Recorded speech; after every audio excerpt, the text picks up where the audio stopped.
Yun, magandang umaga mga ka-farmers. Dito muli tayo sa ating munting taniman.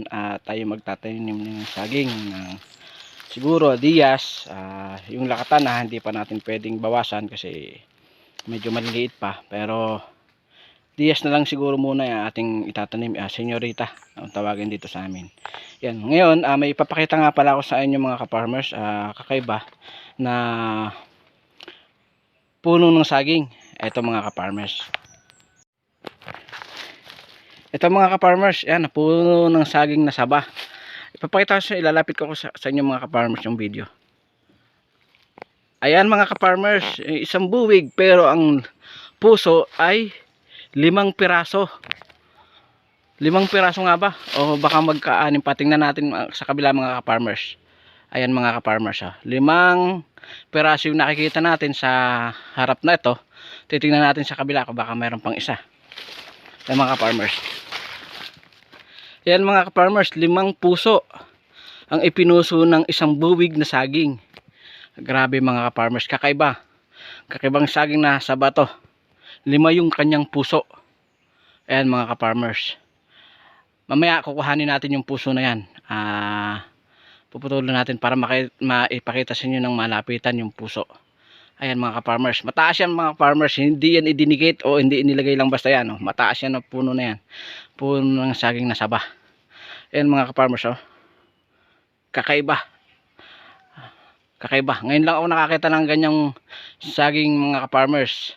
Na 5 yung puso. Ayan. Kakaiba mga ka-farmers, no? Bakit kaya nagkaroon ng ganyan? Paki-comment naman po sa ating video kung bakit nagkakaroon ng ganyang puso ang saging. Ganyan nagkalima yung kanyang puso. Ibig sabihin naglimang sanga. Di ba?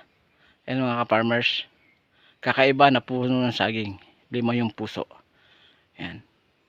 Pa-comment na lang po mga ka-farmers kung paano nangyari yan. Ayan. Legit po yan mga ka-farmers. Legit. Nasa puso. Ayan, mataas po yan. Mataas na puno ng saging na saba.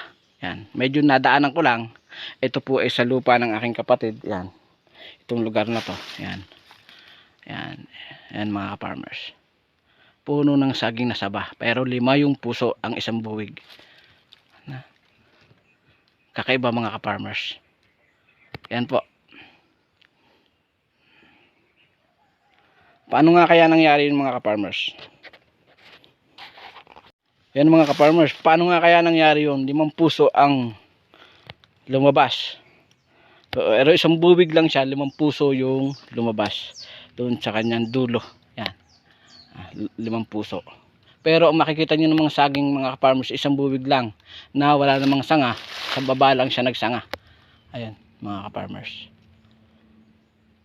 Kakaiba. Puso ng saging na saba.